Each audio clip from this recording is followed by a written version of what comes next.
Monday, May 3rd, Mercury moves into Gemini. So Mercury ruling over the mental plane, ruling over information, how that information is revealed, how it comes into our mental plane, how we process that, how it alters our thoughts and our feelings, and of course, how we express ourselves outward. Mercury is going to be moving into his place of power in Gemini. Mercury rules over both Gemini and Virgo, but is definitely most comfortable in Gemini energy. So let's talk about Gemini energy for a second. Gemini energy is an air energy. It is the intellect. It is thoughts, it's ideas, it's communication, it's learning, and it's also the great divide. Gemini is represented by the twins, of course, the duality, the polarity that each and every single one of us has within. It's almost like we enter into a battlefield between the heart and the head.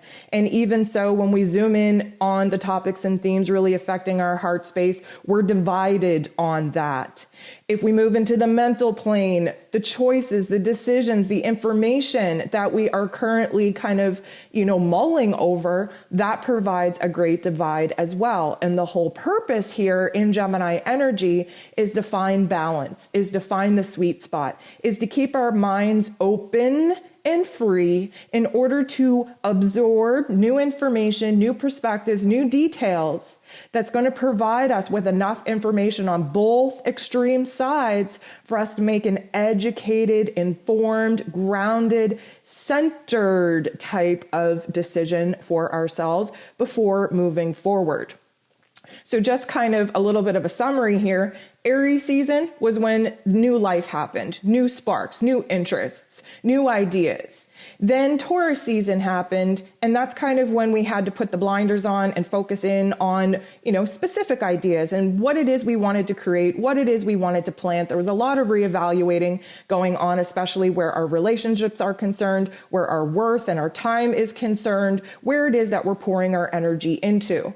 And then as these personal planets move into Gemini energy, this is where we start experimenting, where we start really kind of absorbing new knowledge, learning new things, really testing the limits of trying to implement new ways of doing things in order to see the new intentions, the new goals that we have for ourselves come to life.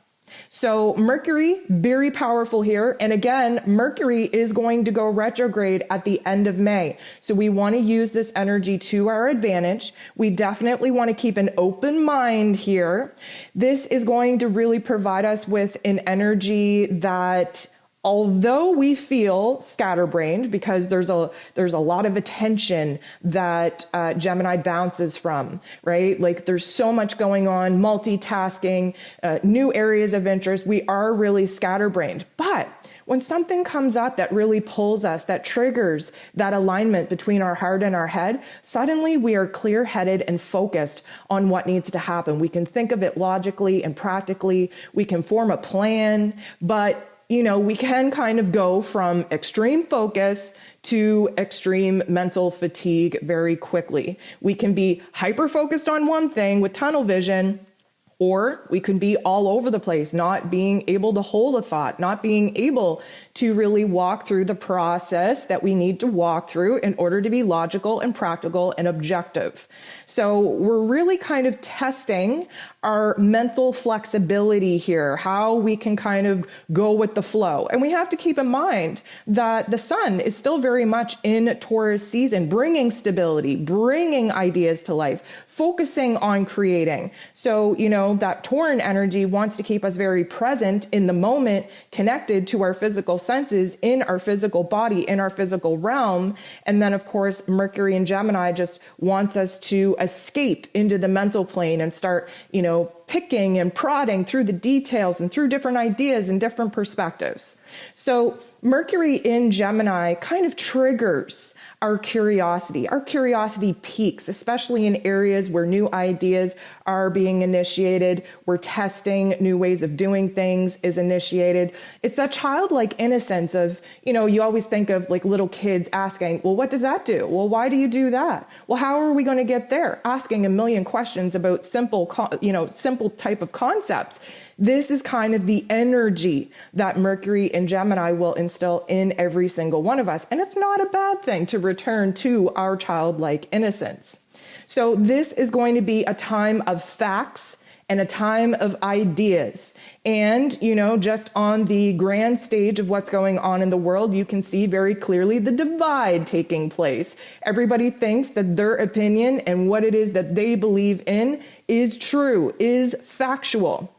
And we are going to see that divide kind of become even that much more greater because new facts, new information, especially with what the world is going through right now, will emerge. And it is going to test a lot of us to see whether or not we are open-minded enough, whether we are flexible enough to absorb new information and change our perspective based off of info, data, and facts. So this is going to be a time when we are either totally obsessed with something or totally detached from something. There is an ebb and flow here where we can become super obsessive with one train of thought, with one exciting element that we're learning about, that we're socializing about, or we can become so detached from what it is that's going on that emotionally and mentally, that bridge between the two just becomes greater and greater. We all are going to want to be heard. So, Mercury in its place of power in Gemini ruling over communication, we are all really going to want to use our throat chakras. We have thoughts, we have ideas, we have opinions, and for some reason we all think that ours is the best and ours is the most important.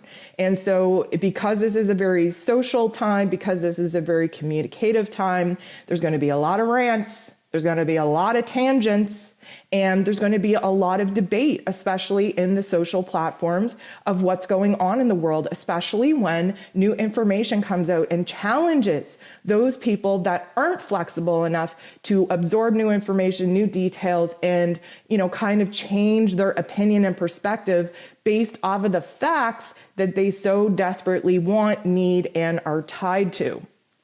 Now, we can have a lot of very beautiful, beautiful moments of brilliance while Mercury is in Gemini. But we have to kind of keep in mind here that Mercury is going to put a lot of pressure on us as we move throughout this month to kind of absorb as much as we can before Mercury essentially falls asleep at the wheel going retrograde, and really relying on our intuition and our heart space and our higher self to lead the way.